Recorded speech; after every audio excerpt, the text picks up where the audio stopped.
Mi nombre es Silvia Roxana Díaz Sinche, estudiante de Derecho en la Universidad Tecnológica del Perú.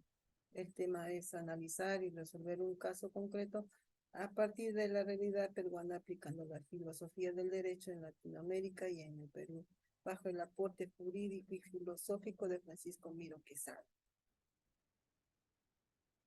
Este aporte jurídico y filosófico, bajo esta percepción de la corrupción, dice que presenta amenazas éticas y morales, además de la estabilidad y legitimidad de las instituciones democráticas.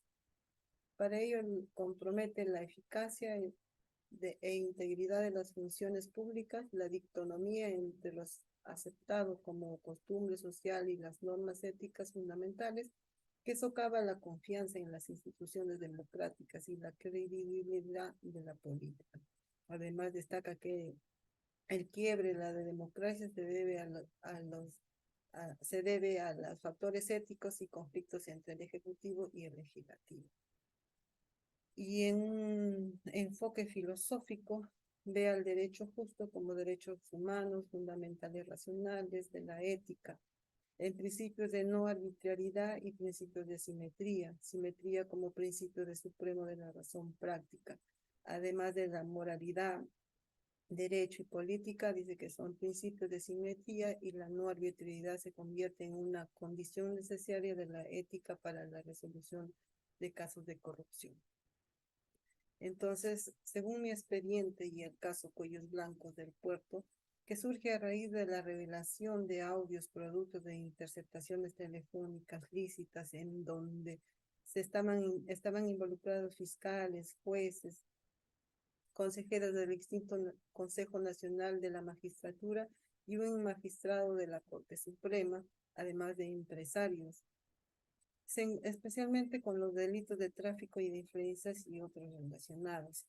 La Fiscalía Especializada en Criminalidad Organizada requiere la medida de coerción procesal de prisión preventiva contra 13 imputados por el delito de organización criminal, peculando, tráfico de influencias, aceptación indebida del cargo, cohecho pasivo, entre otros, la cual fue fundada.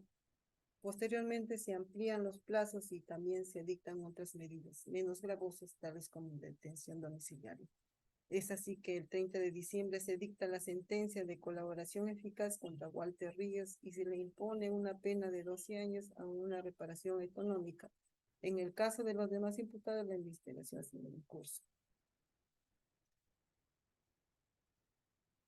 En un análisis de la realidad peruana, para mí lo que Quesada ve que las deficiencias en el sistema jurisdiccional, el principio principal es la independencia de poderes y la finalidad de impedir la injerencia política en la administración de justicia. En un enfoque filosófico del derecho en Latinoamérica, estaba influenciada por el positivismo jurídico, el naturalismo y el pensamiento crítico. En nuestro aporte sería las reformas políticas, institucionales y legales para combatir la corrupción, además de reformas en el sistema de justicia penal en enfoques preventivos, incluyendo acuerdos de culpabilidad y cooperación transnacional. En el enfoque del derecho en el Perú, estaba influenciado por el derecho romano y canónico en la época colonial, el positivismo jurídico en el siglo XIX y el marxismo y el naturalismo en el siglo XX. A partir de esta filosofía para combatir la corrupción se requiere el respeto de los principios éticos. En definitiva, entonces, la principal no consiste en la reforma de las instituciones, sino en reformar la mentalidad, que es la que crea y opera las instituciones con las que se pretende combatir la corrupción. En nuestra propuesta, bajo la teoría de Miro Quesada, dice que no acepta la posibilidad de una fundamentación de los valores morales.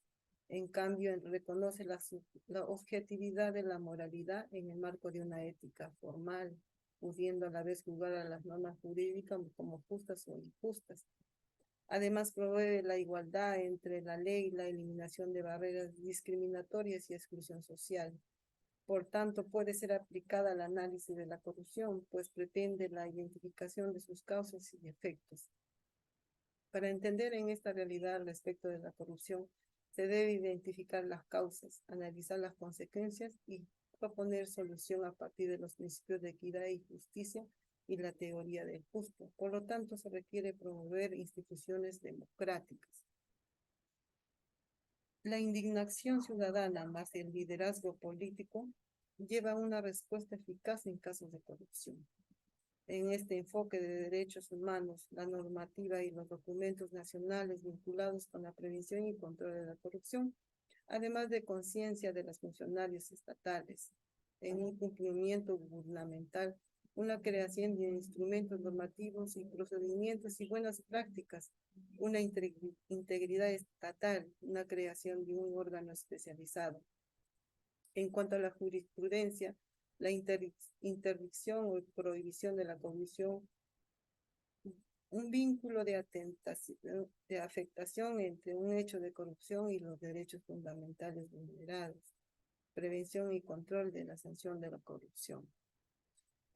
En mi conclusión, la aplicación de la teoría del derecho del justo en la realidad peruana enfatiza la necesidad de abordar el problema como la discriminación, exclusión social, la corrupción y violación de derechos humanos y la desigualdad económica y social desde un enfoque que permita promover la equidad y la justicia, aunando a ello destaca la importancia de la participación ciudadana y la implementación de políticas estatales que permitan fomentar la transparencia y rendición de cuentas en las entidades públicas y privadas. Además que el Estado requiere asumir su cuota de riesgo de implementar medidas preventivas como el cumplimiento gubernamental, siendo que las entidades públicas gestionen los factores que generan e incrementan los riesgos de ineficiencia y ejecución del gasto estatal y de las actuaciones en la administración de justicia mediante una medida preventiva de diseño de paramentación. Gracias.